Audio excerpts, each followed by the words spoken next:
पुस्तक उसका पहला भाग उसकी पहली आयत से जो हम पढ़ेंगे, जिस किसी ने निकाल लिया वो पढ़ देंगे। अय्यूब उसका पहला भाग उसकी पहली आयत। ऊज देश में अय्यूब नामक एक पुरुष था।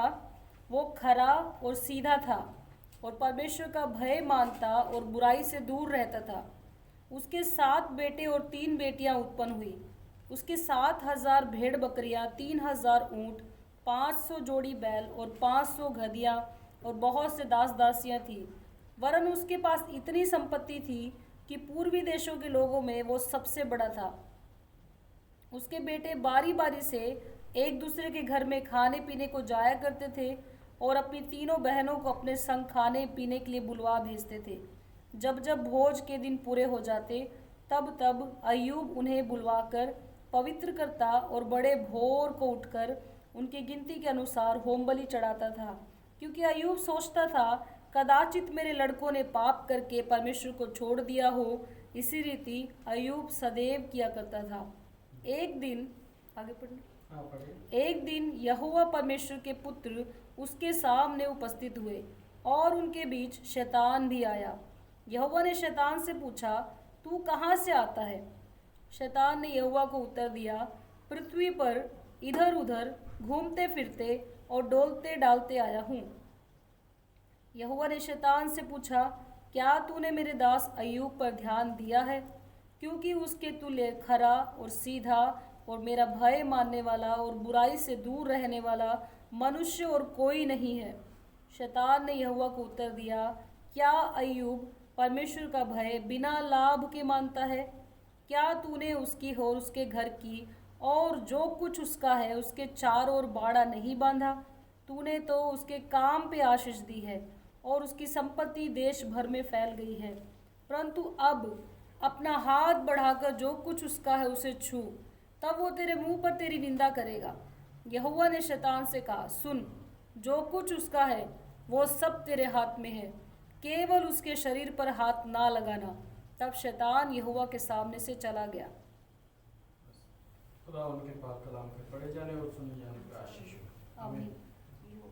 यहाँ पे हमने अय्यूब के विषय में पढ़ा कि अय्यूब जिस जगह पे रहता था उस जगह पे उसके आसपास के एरिया क्या उस वहाँ के देशों में भी वो सबसे अमीर व्यक्ति था।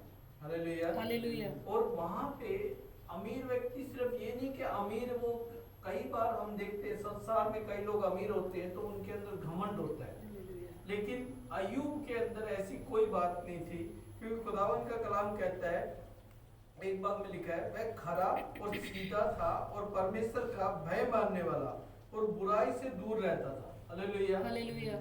अब आप ये देखिए, ये क्वालिटी एक अमीर व्यक्ति के अंदर पाई जा रही है, जबकि आज के संसार में जब हम देखते हैं तो अमीर व्यक्ति के अंदर ये क्वालिटी, ये चीजें तो आराम से पाई जाती है। बुराई भी उसके अंदर पाई जाएगी और सीधाई के रास्ते पे तो चलेगा नहीं, बिल्कुल भी वो अलग ही रास्ता चलेगा।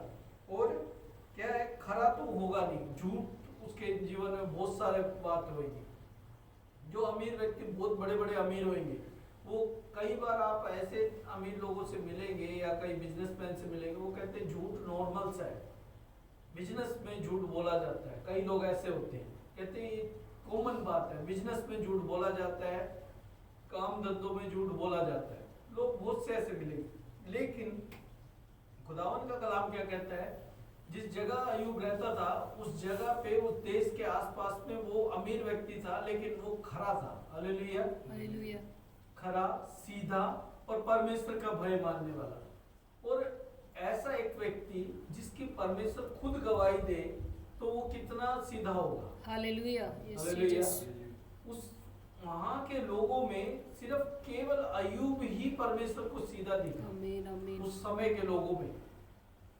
और शैतान परमेश्वर के सामने गया और परमेश्वर के सामने क्या कहा कि अय्यूब बिना लाभ के परमेश्वर की सेवा करता है, यानी तूने उसको जो दे रखा है उसके लिए वो से तेरा धन्यवाद दे रहा है केवल। अगर तू उसका सब कुछ ले लेगा तो वो तुझे धन्यवाद नहीं देगा। हालेलुया। लेकिन प्रभु ने क्या कहा, अब आप ये देखिए उस समय उसके पास कितना सब कुछ था। यहाँ पे लिखा है तीसरे भाग में, उसके 7,000 भेड़ बकरियां, 3,000 ऊंट, 500 जोड़ी बैल और 500 गधियां और बहुत से दास दासियां। आप एक ये सोच लिए कि राजा जैसे रहता है, राजा के पास भी इतने नहीं होंगे। आज के टाइम में दास दासियां तो कुवैत के में भी काफी किंग है और आसपास की गल्फ कंट्रियों में बड़े बड़े किंग है, लेकिन उनके पास इतने हजारों की संख्या में ऊंट नहीं है या हजारों की संख्या में गधियां या हजारों की संख्या में दास दासियां नहीं है। लिमिट से उन्होंने रख रखी है, गवर्नमेंट ने एक लिमिट दे रखी, उतनी उन्होंने रख रखी है। ये नहीं कि हजारों की संख्या में जानवर रख रखे हैं, लेकिन उस समय के हिसाब से एक लगा लीजिए एक राजा के रूप में ही वो रहता था, क्योंकि इतनी अगर भीड़ उसके पास है तो वो एक छोटा व्यक्ति तो होगा नहीं।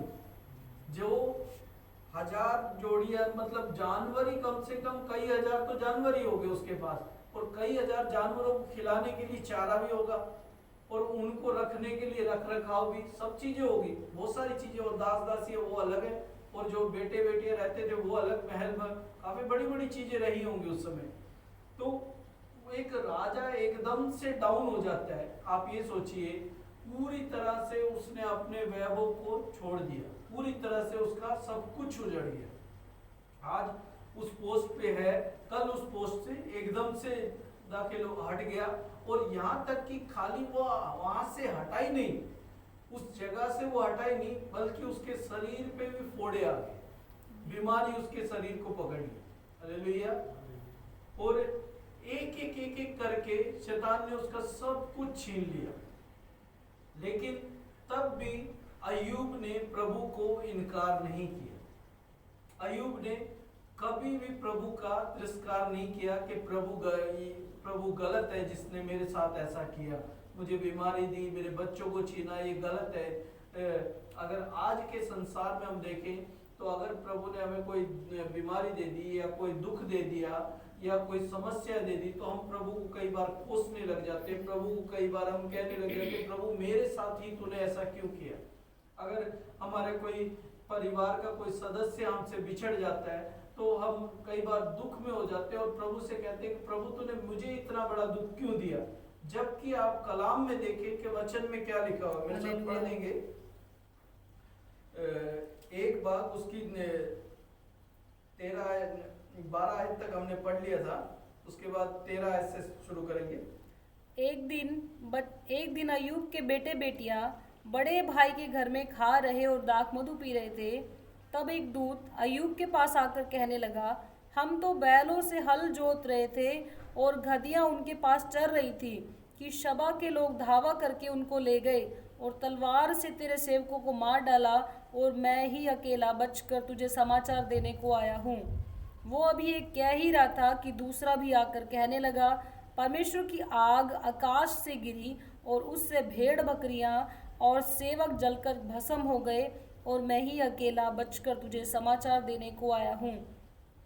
वो अभी ये कह ही रहा था कि एक और भी आकर कहने लगा, कसदी लोग 3 दल बांधकर ऊंटों पे धावा करके उन्हें ले गए और तलवार से तेरे सेवकों को मार डाला, और मैं ही अकेला बचकर तुझे समाचार देने को आया हूँ। वो अभी ये कह ही रहा था कि एक और भी आकर कहने लगा, तेरे बेटे बेटियां बड़े भाई के घर में खाते और दाख मधु पीते थे कि जंगल की ओर से बड़ी प्रचंड वायु चली और घर के चारों कोनों को ऐसा झोंका मारा कि वो जवानों पे गिर पड़ा और वो मर गए, और मैं ही अकेला बचकर तुझे समाचार देने को आया हूँ। तब हालेलुया। आप ये सोचिए एक ही दिन में उसका सब कुछ उजड़ गया, नौकर चाकर खत्म हो गए, गाय बैल भेड़ बकरी ऊंट सबके सब खत्म हो गए, दास दासी जो थे वो सब मारे गए एक ही दिन में, सबका सब। एक व्यक्ति फुल अमीर है उस देश में, जो वचन कहता है कि उस आसपास के देशों में भी उससे जितना अमीर कोई नहीं था, वही था केवल उतना अमीर।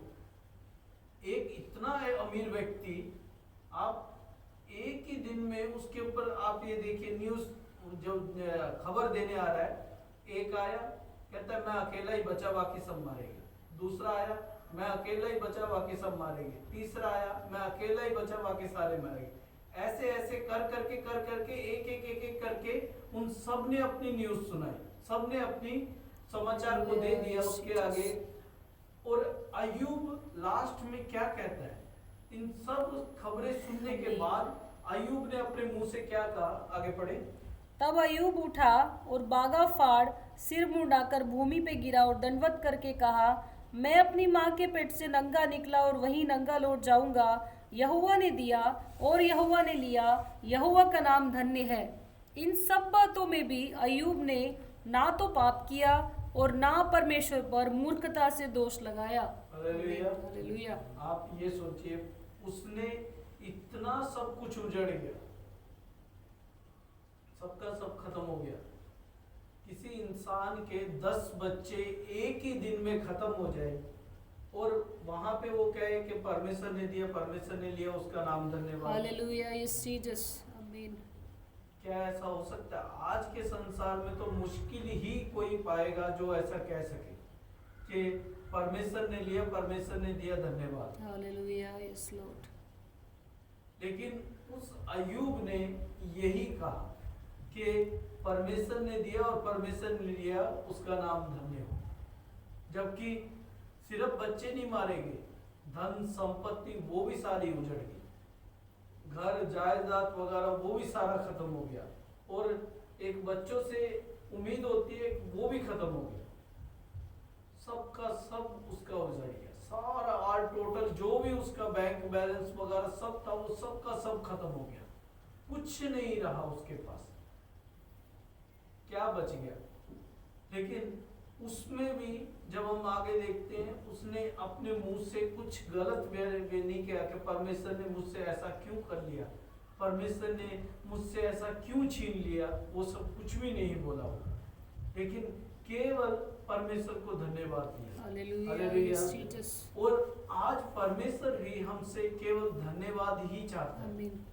अगर शैतान हमसे कुछ छीनता भी है तो हमें घबराने की जरूरत नहीं है, हमें चिंतित होने की या सोचने की जरूरत नहीं है कि मुझसे शैतान ने ये छीन लिया, या मुझे मैं इतनी कठिन परिस्थिति में था, या कठिन सेवा कर रहा था, या कठिन समय में अपना जीवन बिता रहा था, क्यों परमेश्वर ने मुझसे ये नौकरी छीन ली, क्यों परमेश्वर ने मुझसे ये घर छीन लिया, क्यों परमेश्वर ने मुझसे बच्चे दूर कर दिए। तमाम ऐसी बातें हो सकती है, लेकिन परमेश्वर के लिए हम एक योजना में चल रहे हैं। आमीन, आमीन, हालेलुया। जो पीरियड है उसमें हम चल रहे हैं। हम ये ध्यान रखें कि जो सारी चीजें सेट हुई हुई है वो परमेश्वर ने अपनी ओर से सेट करी है, उसमें कुछ भी गड़बड़ी हो तो परमेश्वर उस चीज का जिम्मेवार है।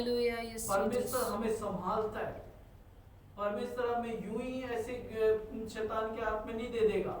वो परमेश्वर चाहता है कि हम उस परिस्थिति में जाएं और उसमें से बाहर निकले एक नए सोने की तरह, एक खरे सोने की तरह बाहर निकले। उसीलिए परमेश्वर परीक्षाएं दे के हमें बाहर निकालता है उस परिस्थिति से, ताकि हमें उस पाप में से निकल के भी परमेश्वर के आगे एक खरे मनुष्य के रूप में बढ़ सके। हालेलुया।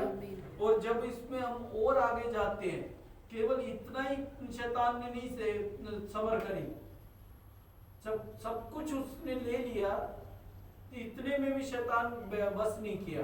तो उसमें आगे बढ़े दूसरे भाग में, अय्यूब की द्वितीय परीक्षा। फिर एक और दिन पर यहोवा परमेश्वर के पुत्र उसके सामने उपस्थित हुए और उनके बीच शैतान भी उसके सामने उपस्थित हुआ।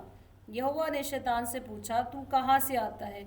शैतान ने यहोवा को उत्तर दिया, इधर उधर घूमते फिरते और डोलते डालते आया हूँ। यहोवा ने शैतान से पूछा, क्या तूने मेरे दास अय्यूब पर ध्यान दिया है कि पृथ्वी पर उसके तुल्य खरा और सीधा और मेरा भय मानने वाला और बुराई से दूर रहने वाला मनुष्य और कोई नहीं है? यद्यपि तूने मुझे बिना कारण उसका सत्यानाश करने को उभारा, तो भी अब तक अपनी खराई पर बना है। शैतान ने यहोवा को उत्तर दिया, खाल के बदले खाल, परंतु प्राण के बदले मनुष्य अपना सब कुछ दे देता है। इसीलिए केवल अपना हाथ बढ़ाकर उसकी हड्डियां और मांस छू, तब वो तेरे मुंह पे तेरी निंदा करेगा। यहोवा ने शैतान से कहा, सुन, वो तेरे हाथ में है, केवल उसका प्राण छोड़ देना। तब शैतान यहोवा के सामने से निकला और अय्यूब को पांव के तलवे से ले सिर की चोटी तक बड़े बड़े फोड़ों से पीड़ित किया। तब अय्यूब खुजलाने के लिए एक ठीकरा लेकर राख पर बैठ गया। तब उसकी स्त्री उससे कहने लगी, क्या तू अब भी अपनी खराई पर बना है? परमेश्वर की निंदा कर और चाहे मर जाए तो मर जा। उसने उससे कहा, तू एक मूढ़ स्त्री किसी बातें करती है। क्या हम जो परमेश्वर के हाथ से सुख लेते हैं दुख ना लें? इन सब बातों में भी अय्यूब ने अपने मुंह से कोई पाप नहीं किया। हालेलुया। हालेलुया। यहाँ पे हमने वचन में साफ रीति से अय्यूब के बारे में देख लिया। 2 बार उसकी परीक्षाएं हुई और दोनों बार में उसने सफल ही हुआ, आमीन। विजयी हुआ। हालेलुया। और पहले उसमें जब 12 भाग में हम 1 का 12 भाग में पढ़ते हैं, 1 का 12 अध्याय में, उसमें लिखा है, यहोवा ने शैतान से कहा, सुन, जो कुछ उसका है वह सब तेरे हाथ में है, केवल उसके शरीर पर हाथ ना लगाना। हालेलुया। हालेलुया। पहले बोला अय्यूब को ना छूना, अय्यूब की बॉडी को ना छूना, उसके बाकी सब चीजों को नाश कर ले लेकिन उसको ना छूना। और जब सेकंड उसमें जब हम देखते हैं दोबारा उसमें लिखा है, तब शैतान ने यहोवा के सामने 6 में यहोवा ने शैतान से कहा, सुन, वह तेरे हाथ में है, केवल उसका प्राण छोड़ देना। हालेलुया। हालेलुया। शरीर को मतलब नुकसान कर सकता है। तब उसने फिर शरीर को नुकसान के लिए पकड़ लिया शैतान ने। और लिखा है 8 भाग में, तब अय्यूब 7 में, तब शैतान यहोवा के सामने से निकला और अय्यूब को पांव के तलवे से सिर की चोटी तक बड़े बड़े फोड़ों से पीड़ित किया। तब अय्यूब खुजलाने के लिए एक ठीकरा लेकर राख पर बैठ गया। तब उसकी स्त्री उससे कहने लगी, क्या तू अब भी अपनी खराई पर बना है? हालेलुया। हालेलुया। ये खरा है, परमेश्वर इसकी गवाही दे रहा है कि ये खरा है, सच्चा है। और परमेश्वर ने शैतान से भी कहा, तूने मुझे उकसाया, उसका सब कुछ छीनने के लिए उकसाया, लेकिन फिर भी उसमें भी उसने सही कहा कि वही परमेश्वर के लिए परमेश्वर का धन्यवाद हो। उसने धन्यवाद ही दिया। और अब तू फिर भी उकसा रहा है तो जा, उसके प्राण को ना पकड़ना लेकिन उसके शरीर को छू सकता है। और वहां पे उसमें शरीर में इसमें सिर्फ शब्द है। अगर आप अय्यूब की स्टोरी वगैरह में देखें या वीडियो में देखें तो दिखाया गया है कि सर से लेके पांव तक बड़े बड़े फोड़े, ज्यादातर इंडिया में सभी को पता ही है फोड़े फुंसियां कैसे निकल जाते हैं। कई बार छोटे छोटे नहीं है, पूरे बड़े बड़े सर से लेके पांव तक पूरे फोड़े फोड़े होंगे। और मटके की ठीकरे वगैरह इन चीजों से वो अपने को खुजली कर करके वो चीज करता था। उस परिस्थिति में उसकी जो स्त्री है, जो उसकी वाइफ है, उसको कहती है कि तू अब भी परमेश्वर को खरा धन्यवाद ही देता है, अगर तुझे मरना है तो मर जा। हालेलुया। हालेलुया। कोई दिक्कत नहीं है, यानी उसको कोई फर्क नहीं पड़ता, अगर वो मरना चाहता है तो मर जाए, परमेश्वर को कोस और मर जा, क्योंकि अब तुझ में कुछ नहीं बचा। घर गया, बच्चे गए, संपत्ति गई, सब कुछ उजड़ गया और अब तू बीमार भी हो चुका है, परमेश्वर को कोस और मर जा तू। मतलब मेरे साथ जीवन बिताने की कोई जरूरत नहीं है, अब तू अपना जीवन देख ले, तू मरेगा तो मैं आजाद होगी, अपना जाके अपना दूसरी शादी वगैरह कर सकती हूँ। हालेलुया। हालेलुया। ये सब चीजें उस समय के हिसाब से उसको बोल दी गई, लेकिन उसने क्या कहा परमेश्वर के विषय में, तब भी उसने गलत नहीं कहा कि परमेश्वर कहा, उसने उससे कहा, तू एक मूढ़ स्त्री किसी बातें कहती है, मतलब तू गलत बातें बोल रही है। क्या हम जो परमेश्वर के हाथ से सुख लेते हैं दुख ना ले? थोड़ा सा दुख लेने में क्या दिक्कत है? उसने यही कहा कि जब हम परमेश्वर सब कुछ आशीष आशीष आशीष ले जा रहे हैं, तो थोड़ा सा अगर दुख हमें मिल गया तो क्या दिक्कत है? हालेलुया। लेकिन आप ये सोचिए, उस स्त्री को कुछ नहीं हुआ, केवल अय्यूब के जीवन में ये दुख आया। उसको ना तो फोड़ हुए ना कुछ हुए, क्योंकि वो ऑलरेडी परमेश्वर को कोसती रहती थी। उसको भी यही बोल रही है कि तू कोस और परमेश्वर मर जा, लेकिन मेरे अजीजों, आज का जो ये वचन है अय्यूब का, ये हमारे जीवन में बहुत महत्वपूर्ण है। हालेलुया। क्योंकि हमारे जीवन में कई बार ऐसे दौर आते हैं, कई बार ऐसा समय आता है जब छोटी छोटी परीक्षाएं हमारे जीवन में आती है। हालेलुया। Yes Jesus. हो सकता है कर्जा हो सकता है बीमारी हो सकता है पैसे की तंगी, तो हो सकता है घर में समस्या, हो सकता है जॉब में समस्या, हो सकता है हमारे बिजनेस में समस्या, तमाम ऐसी परिस्थितियां हो सकती है। लेकिन खुदावन का कलाम क्या कहता है? उन सब बातों में हमें खुदावन को केवल धन्यवाद देना, प्रभु को केवल धन्यवाद देना। Yes Jesus. और प्रभु को यही कहना है कि प्रभु तूने लिया, तूने दिया, उसका नाम धन्यवाद। आमीन आमीन। जब हम ये ऐसा कहते हैं तो क्या है, शैतान हमारे साइड से चला जाता है। अगर हम उसे कोसने लग जाते हैं तो हो सकता है कि हमारे जीवन में उस समय अच्छाई हो जाए, लेकिन बाद में हम उस आनंद को नहीं पा सकते, उस आशीषों को परमेश्वर से नहीं पा सकते जो परमेश्वर ने हमारे लिए विजय होने के बाद के लिए रखी है। आमीन हालेलुया। आमीन। परीक्षा में जब एक बच्चा या कोई भी पार हो जाता है तो वो एक विजयी हो जाता है, हालेलुया। और जब विजयी होता है तो वो उस पुरस्कार का एक पुरस्कार पाने का एक अधिकार रखता है कि मैंने उस परीक्षा में विजयी हूँ तो मुझे ये पुरस्कार मिलना चाहिए। आमीन। और जब हम कोसने लग जाते हैं तो हम उस परीक्षा से क्या है, पीछे हो जाते हैं, क्विट कर लेते हैं कि मैं इस परीक्षा में शामिल नहीं होना चाहता परमेश्वर, मुझे इसी परिस्थिति में रहना है। मैं थोड़ा बहुत तुझे कोस भी सकता हूँ, मैं तुझे गालियां भी दे सकता हूँ, मैं तुझे सब कुछ कर सकता हूँ, तो मुझे इसी परिस्थिति में रहना है, मुझे आगे नहीं जाना। कई बार हम अपनी परीक्षाओं में खुद ही फंस के रह जाते हैं और हम कहते हैं कि हमें इतना ही काफी है, हमें परीक्षा दे के आगे नहीं बढ़ना, हम इतना ही ठीक है। और हम क्या है उस जो और हमसे कई बार क्या होता है, पहले वाला जो हमसे कई बार नए होते हैं वो उस परीक्षा को पार करके विजयी हो जाते हैं और उस जो परमेश्वर की ओर से जो उपहार है उसे वो पा लेते हैं। हालेलुया। हालेलुया। Yes Jesus. और हम सोचते हैं कि मैंने तो वो उपहार पाया नहीं, कल का आया हुआ व्यक्ति आज इतनी आगे हो गया और मैं इस चीज को नहीं पा पाया। क्यों? क्योंकि मैंने वो समय जो परमेश्वर ने मुझे दिया था मैंने उसको इनकार कर दिया। आमीन। जो परमेश्वर ने वायदा किया था कि इस दौड़ के बाद तुझे एक उपहार मिलेगा, हालेलुया। उस दौड़ को मैंने दौड़ा ही नहीं, यस उस जीसस। व्यक्ति ने दौड़ा और उसने वो पा लिया।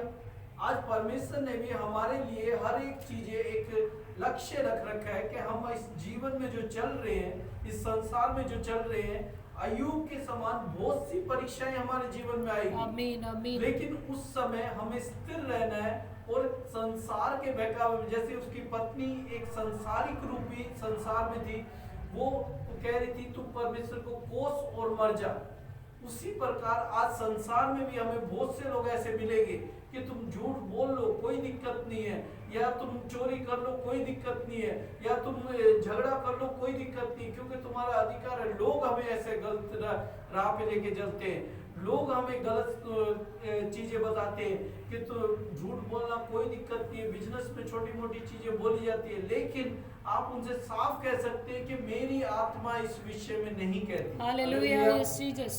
मैंने संसार में अपना जीवन नहीं बिताना, आमीन आमीन। मैंने परमेश्वर के सामने जब जाना है तब मुझसे यही पूछा जाएगा कि मैंने तुझे आज्ञा दी थी कि झूठ ना बोलना, हालेलुया। तो तूने मेरी आज्ञा को ना मान के उस मनुष्य की आज्ञा को माना जिसका उसको ही नहीं पता है कि उसका प्राण कहाँ पे जाना है। हालेलुया। Yes Lord.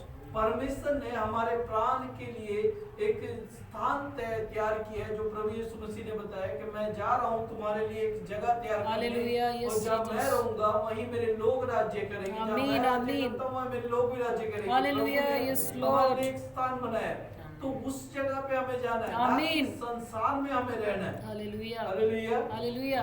और जिस प्रकार अय्यूब ने पूरे उसमें देखते जाए, एक अय्यूब पहले क्या था, एक फर्स्ट में लिखा है उस देश में एक अय्यूब नामक एक पुरुष था। हालेलुया। हालेलुया। एक साधारण मनुष्य ही दिखाया गया है स्टार्टिंग के पुस्तक में। जब इस चैप्टर में हम आगे बढ़ते हैं तब एक साधारण पुरुष है। आमीन।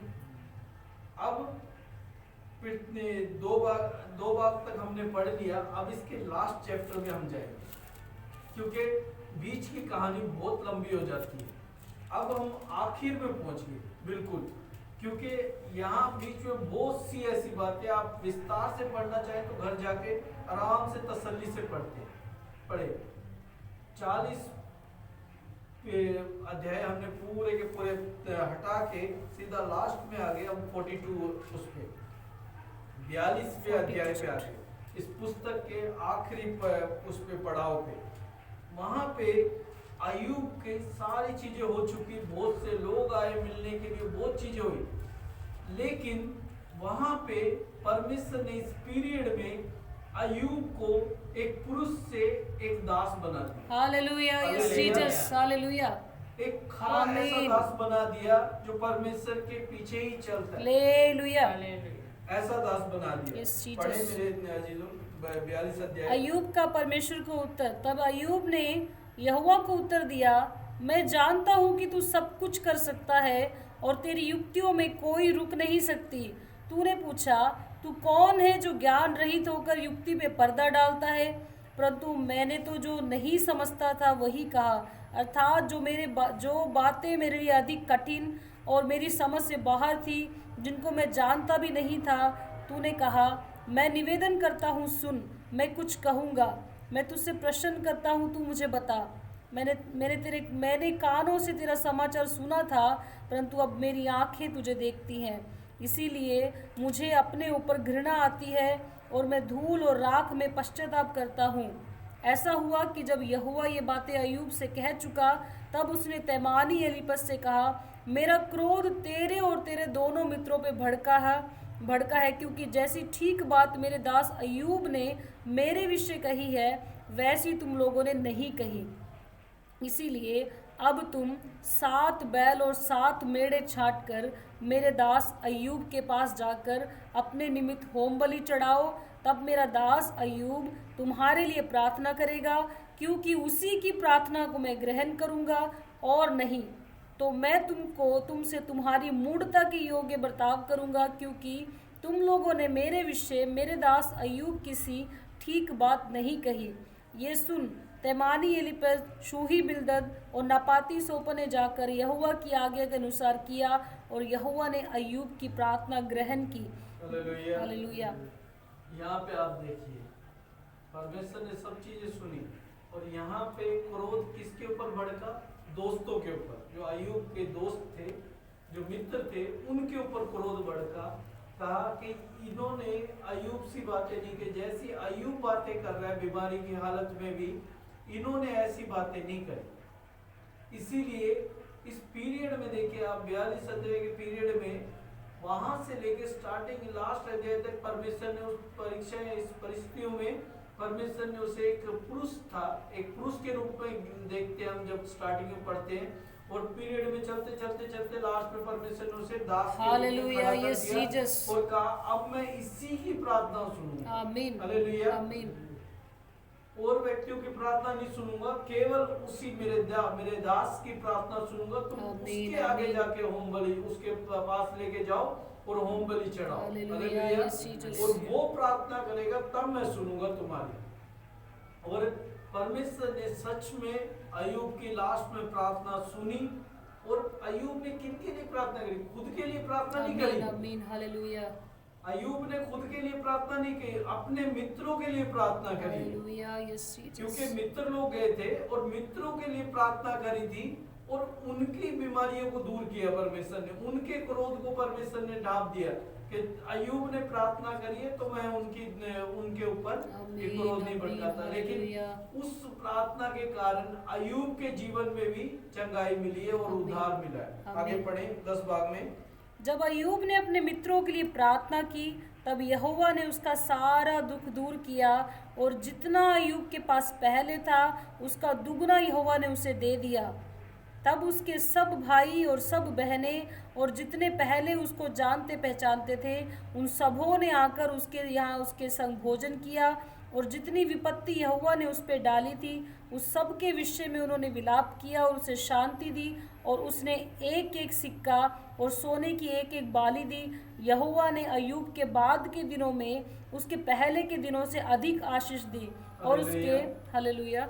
यहाँ पे आप देखिए परमेश्वर ने उसका सारा दुख को दूर किया और जहाँ वो रहता था वहीं पे परमेश्वर ने उस जगह पे उसको पहुंचाया। आमीन। और जो कुछ उसका उजड़ गया था सबका सब परमेश्वर ने उसे दिया। और यहीं तक नहीं दिया, पहले तो था ही अमीर, उस आसपास के एरिया में अमीर था ही, लेकिन अब इतना अमीर कर दिया कि उस देश में और कोई भी अमीर नहीं रह गया, हालेलुया, आसपास यस कोई अमीर जीसस। नहीं रह गया। जितनी संपत्ति थी उसकी डबल उसको परमेश्वर ने आमीन, उसको आमीन। दे दी। हालेलुया। तो परमेश्वर देता सब कुछ है, लेकिन केवल तब देता है जब परमेश्वर आपके हृदय को, जब आपके मनों को परमेश्वर जांच ले हालेलुया। कि उसमें कोई पक्षपात या कोई इस प्रकार का लालच या घमंड या कोई बुराई तो नहीं है ना। अगर ये सब बातें हमारे हृदय के अंदर है तो परमेश्वर से कुछ नहीं पाएंगे, शैतान से सब कुछ मिल जाएगा, धन संपत्ति शैतान से मिल जाएगी। लेकिन जो अय्यूब ने जो पाया, ये सम्मान, ये संपत्ति, ये धन जो पाया, वो परमेश्वर से पाया, ना कि शैतान से पाया। Hallelujah, yes hallelujah. जीसस। और परमेश्वर ने फिर उसके चारों ओर वैसा ही बड़ा परमेश्वर ने आमीन, दोबारा आमीन। डाल दिया, ताकि शैतान भटक के भी उस पार ना जा। Hallelujah, yes Jesus. इसमें आगे लिखा हुआ है, यहोवा ने अय्यूब के बाद के दिनों में उसके पहले के दिनों से अधिक आशीष दी और उसके 14,000 भेड़ बकरियां, 6,000 ऊंट, 1,000 जोड़ी बैल और 1,000 गदहियां हो गई। उसके 7 बेटे और 3 बेटियां भी उत्पन्न हुई। हाँ, वापिस बच्चे उतने ही हुए, बच्चे 10 के 10 ही हुए। हालेलुया। पहले भी 10 बच्चे थे, अभी भी 10 बच्चे हैं। अगर आप पढ़ना चाहें तो दोबारा एक अध्याय से पढ़ सकते हैं। इनमें से उसने जेठी बेटी का नाम यमीमा, स्टार्टिंग में अय्यूब पहला अध्याय। ऊज देश में अय्यूब नामक पुरुष था। वो तीसरे उसके 7,000 भेड़ बकरियां, 3,000 ऊंट, 500 जोड़ी बैल, 500 गदहियां और बहुत से दास दासियां। वरन उसके पास इतनी संपत्ति थी कि पूर्वी देशों के लोगों में वो सबसे बड़ा था। उसके बेटे बारी बारी से एक दूसरे घर में खाने पीने को जाया करते थे। यहाँ पे 7 बेटे 3 बेटियां थी और उसके 7,000 भेड़ बकरियां थी और 500 गदहियां और बहुत और 500 जोड़ी बैल और 500 गदहियां थी और 3,000 ऊँट थे और उसके 7,000 भेड़ थी। ठीक है। और यहाँ पे जब हम पढ़ते हैं तो इसका डबल परमेश्वर ने उसके जीवन में कर दिया। परमेश्वर ने, यहोवा ने अय्यूब के 12 भाग में 42 के 12 में लिखा है, यहोवा ने अय्यूब के बाद के दिनों में उससे पहले के दिनों से अधिक आशीष दी और उसके 14,000 भेड़ बकरियां होगी। जहाँ 7,000 थी वहाँ 14,000 हो गई और जहाँ 3,000 ऊँट थे वहाँ 6,000 हो गए। आमीन, और आमीन। जो 6,000 जोड़ी बैल हो गए और 1,000 जोड़ी बैल और 1,000 जोड़ी, जहाँ 5,000 थी वहाँ 1,000 गदहियां होगी। आमीन। और 7 बेटे जो पहले थे, 7 बेटे थे 3 बेटियां थी, वैसे ही 7 बेटे 3 बेटियां परमेश्वर ने उसे दोबारा दी। Hallelujah, yes Lord. ये सब चीजें परमेश्वर देता है। ये सब किसकी ओर से आई है? परमेश्वर की तरफ से। यहाँ पे लिखा है उसके 7 बेटे बेटियां भी उत्पन्न हुई। ठीक है। यहाँ सब चीजें किस परमेश्वर ने कुछ भी इसमें से वापिस नहीं लिया और उसका दुगना परमेश्वर ने उसे दिया। तब जब उसने अपने मुंह से परमेश्वर को केवल धन्यवाद ही दिया। Hallelujah, yes Jesus. कोसा नहीं परमेश्वर को, ना कुड़कुड़ाया ना बुड़बुड़ाया कि परमेश्वर ने तूने मुझसे क्यों ले लिया। कई बार हम छोटी छोटी परीक्षाओं में जब हम पढ़ते हैं तो परमेश्वर को कोसने लग जाते हैं। मेरे अजीजों, जब हम कोसना बंद करेंगे, बुड़बुड़ाना बंद करेंगे, तब परमेश्वर हमारे जीवन में तुरंत कार्य करता है। Hallelujah, yes Lord. मैं अपने जीवन में एक सच्ची गवाही के रूप में जानता हूँ, क्योंकि मेरा जीवन भी ऐसा ही था। मैं लगभग बाइबल आप बंद कर सकते हैं, लगभग अय्यूब जैसा जीवन नहीं था। नॉर्मली हम जीवन जी रहे थे, लेकिन कुछ परिस्थितियां ऐसी आई जिसमें उधार काफी आ गया। संसारिक उधार, कर्जा आ गया सिर के ऊपर, और कर्जा इतना आ गया कि मैं उभर नहीं पा रहा, उस कर्जे से बाहर नहीं निकल पा रहा। तो केवल मैंने परमेश्वर को कहा, परमेश्वर मैं इस परिस्थिति से बाहर नहीं निकल सकता, केवल आप मुझे इस परिस्थिति से बाहर निकालें। मैं अपने आप में कुछ नहीं कर सकता, केवल आप मुझे इस परिस्थिति से बाहर निकालें, और जैसा आप कहेंगे मैं वैसा चलने के लिए तैयार हूं। तो परमेश्वर ने रास्ता दिखाया कि भाई इस रास्ते पे चलते चलो। क्या है? कर्जा जो तुमने लिया है, दोबारा किसी से कर्जा लेने की जरूरत नहीं है, चाहे कितना भी कर्जा हो लेने की जरूरत नहीं है, किसी से मत लो, उसे मैं खत्म करूंगा। परमेश्वर ने धीरे धीरे धीरे करके सारा कर्जा खत्म किया। प्लस में क्या है, परमेश्वर ने बुद्धि दी, समझ दी कि किस प्रकार हमें संसार में बढ़ना है और किस प्रकार अपने खर्चे को मैनेज करना है, किस प्रकार अपने जीवन को आगे बढ़ाना है, सब चीज की समझ परमेश्वर ने दी।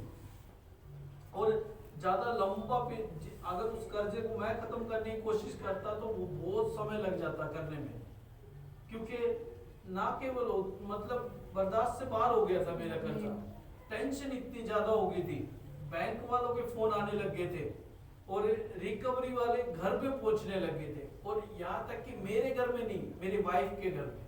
आप ये सोचिए, दामाद की इज्जत ज्यादातर उनके ससुराल में होती है, लेकिन वहीं पे रिकवरी वाले पहुंचने लग जाए, बैंक के लोग गाली गलौज करने लग जाएं और उल्टी सीधी गालियां फोन पे दें कि भाई आप लोग आपने कर्जा ले लिया, ये कर दिया, वो कर दिया, तो कैसी इमेज आपकी रहेगी। लेकिन ऐसी इमेज में से ऐसी इमेज मेरी हो चुकी थी परिवार के बीच में, उन लोगों के बीच में, कि कर्जा लेके देश से भाग गया और पैसा नहीं दिया, फोन स्विच ऑफ है, ये वो बहुत सी बातें मेरे घर वालों के, मेरे परिवार वालों के पास फोन गया, रिकवरी वाले गए, बहुत चीजें हुई। लेकिन उस परिस्थिति में मैं कुछ नहीं कर पाया, मैं कुछ नहीं कर सकता। मैंने केवल प्रभु को धन्यवाद दिया, प्रभु तू मुझे इस परिस्थिति से बाहर निकाल। और परमेश्वर ने सच में उस प्रार्थना को सुना और मुझे केवल ज्यादा समय नहीं लगा उस परिस्थिति में, 1-1.5 साल के अंदर उस परिस्थिति में से परमेश्वर ने मुझे बाहर आमीन आमीन हालेलुया। अगर मैं अपना दिमाग लगाता तो मैं नहीं निकल पाता, लेकिन परमेश्वर ने अपनी योजना के थ्रू मुझे उस परिस्थिति में से बाहर निकाला। मैंने कहीं से कोई कर्जा नहीं लिया, ना मुझे किसी ने कोई कर्जा दिया कि भाई मैं आपको पैसा देता हूँ आप ये लोन चुका लो, या मैं आपको इतनी हेल्प करता हूँ आप ये कर दो। मैंने किसी से कोई पैसा नहीं लिया, ना मुझे किसी ने कोई पैसा दिया। हालेलुया। जो परमेश्वर ने मुझे काम दिया, उस काम के जरिए परमेश्वर ने मुझे सामर्थ्य दी, उसी के जरिए परमेश्वर ने मुझे बुद्धि दी कि किस प्रकार अपने खर्चे को कम करना है, किस प्रकार मैनेज करना, उसमें से निकलना, उस परिस्थिति से। उस परिस्थिति में परमेश्वर ने निकलने के लिए सामर्थ्य दी और आज मैं निकल गया। आमीन हालेलुया। अगर मैं परमेश्वर को कोसता रहता कि परमेश्वर तूने मुझे किस परिस्थिति में डाल दिया, मेरा परिवार वहां पे, बच्चे वहां पे, और मैं इस देश में, और इतनी समस्या मेरे सिर के ऊपर, परमेश्वर तूने मुझे क्यों इस परिस्थिति में, तो शायद मैं हो सकता है और भी कई साल उस परिस्थिति में पड़ा रहता। हालेलुया।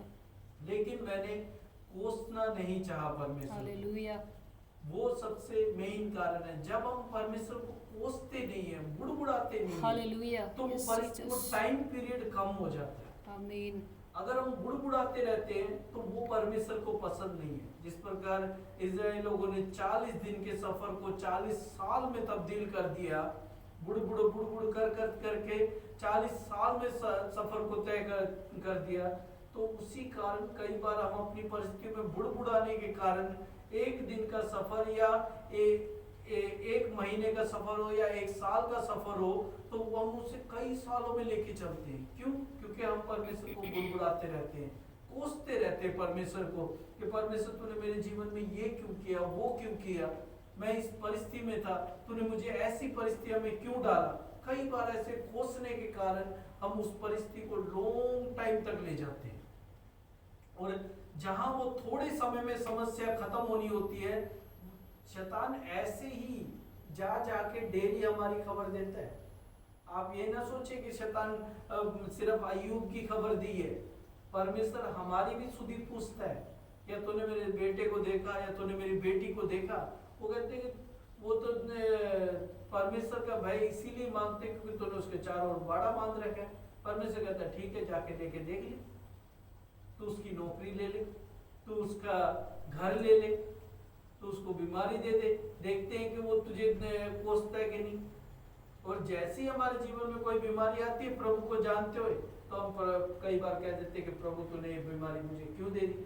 तब शैतान जीत जाता है और परमेश्वर जाके कहता है देखा, मैंने कहा था ना, तू उसको बीमारी देगा और वो तुझे कोसेगा, तू उसे समस्या देगा और वो तुझे कोसेगा, तू उसके ऊपर प्रेशर डालेगा, तुझे वो कोसेगा।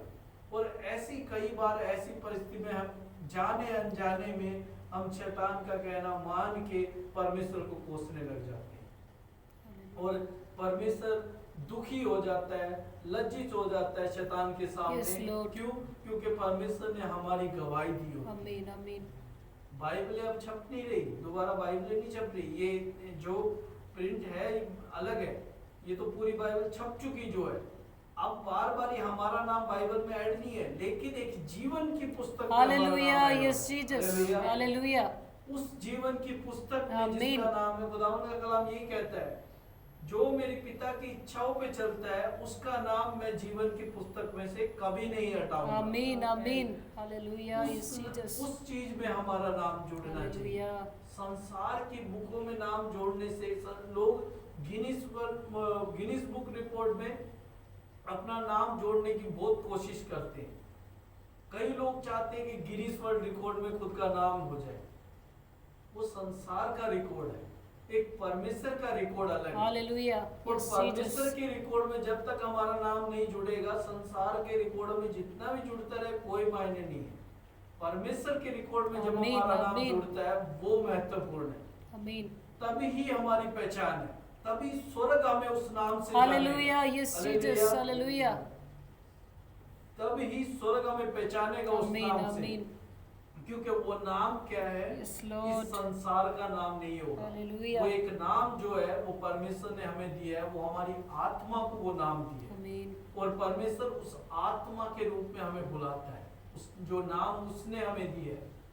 संसार का ये नाम नहीं है हम वहां पे चलेगा, परमेश्वर का एक अलग नाम दिया हुआ है हमारे लिए। वो हमारी आत्मा जानती है, हम नहीं जानते, हमारी आत्मा जानती है, और वो उसी नाम से पुकारता है हमारी आत्मा को। और जब हमारी आत्मा तैयार होती है स्वर्ग जाने के लिए, अगर उस नाम का मेंशन वहां पे लिखा हुआ है, वहां पे मेंशन कर रखा है पुस्तक में, तो परमेश्वर उस नाम से पुकारता और हमारी आत्मा झट से परमेश्वर के पास पहुंच जाती है। हालेलुया, और कहते हैं हाँ मैं तैयार हूँ।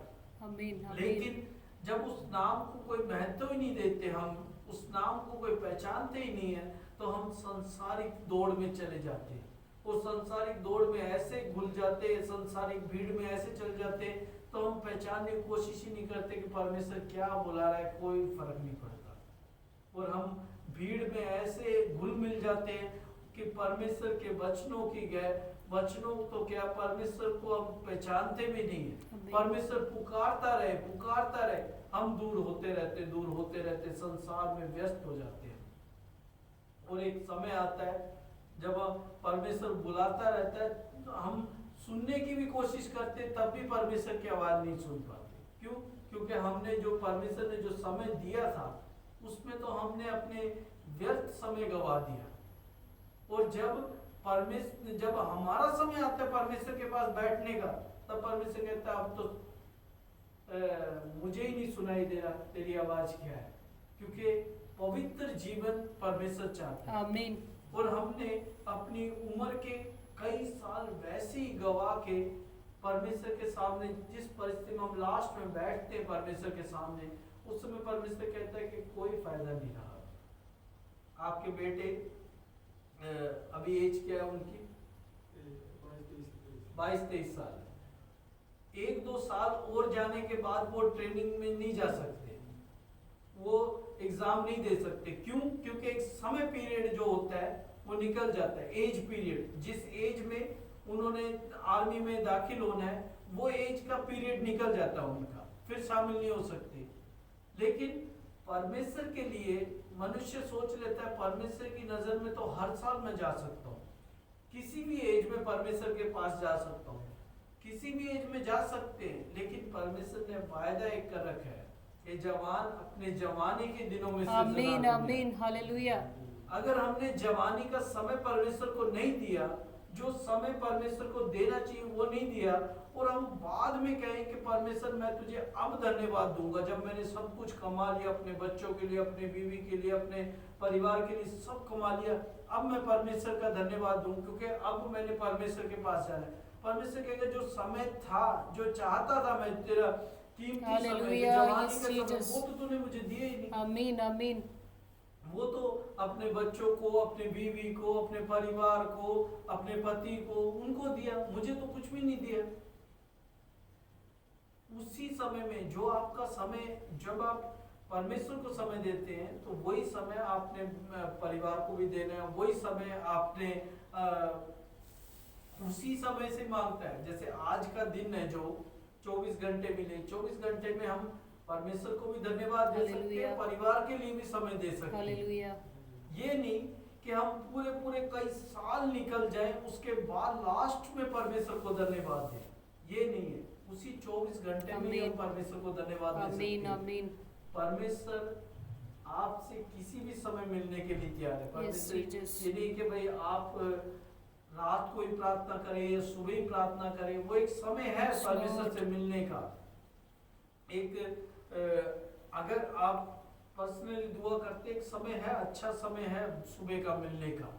किसी भी देश में सुबह का जो समय होता है, जो एक ठंडा समय होता है, वो इस समय का ही होता है। 3 से तकरीबन 2-3 बजे से स्टार्ट होके तकरीबन 5-6 बजे तक का रहता है। 3 घंटे तक के आसपास का समय रहता है, 2-3 घंटे का समय रहता है।